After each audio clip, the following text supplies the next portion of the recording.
Hello বন্ধুরা, আমার আজকের রেসিপি ব্রাহ্মী শাক। তোমরা সবাই কম বেশি এই শাকটাকে চেনো। এই শাকে ছোটো ছোটো সাদা সাদা ফুল হয়। চলো আজকে তোমাদের আমি দেখাই আমি কিভাবে এই শাকটা রান্না করি। প্রথমে আমি শাকটাকে ভালো করে ধুয়ে এভাবে ছোটো ছোটো করে কেটে নিয়েছি। শাকটা যেহেতু আমি আলু দিয়ে রান্না করব, তাই একটা আলু এভাবে ছোটো ছোটো করে কেটে ধুয়ে নিয়েছি। তারপর কড়াই গরম করে সর্ষের তেল দিয়ে দিলাম। তেল গরম হয়ে গেলে এর মধ্যে কাঁচা লঙ্কা ও কালো জিরে ফোড়ন দিয়ে দিলাম। কালো জিরে আর কাঁচা লঙ্কার মিষ্টি গন্ধ বের হলে এর মধ্যে দিয়ে দিলাম কেটে রাখা আলু। আলুটা হালকা একটু নেড়েচেড়ে নিয়ে এর মধ্যে দিয়ে দিলাম নুন ও পরিমাণ মতো হলুদ। তারপর ভালো করে একটু নেড়েচেড়ে নিয়ে কেটে রাখা ব্রাহ্মী শাকটা দিয়ে দিলাম। একটু নেড়েচেড়ে নিয়ে ঢাকা দিয়ে দিলাম।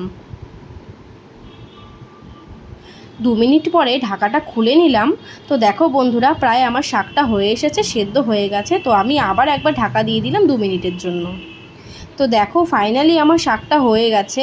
এবার গরম গরম ভাতের সাথে সার্ভ করতে হবে। কারা কারা এই ব্রাহ্মী শাকটা খেতে পছন্দ করো অবশ্যই আমাকে কমেন্ট করে জানিও। আর এই শাকটা খেতে কিন্তু দারুণ টেস্ট হয়। আজকের মতো এই পর্যন্তই, দেখা হবে আবার অন্য কোনো রেসিপি নিয়ে। ততক্ষণ তোমরা সবাই আমার পাশে থেকো।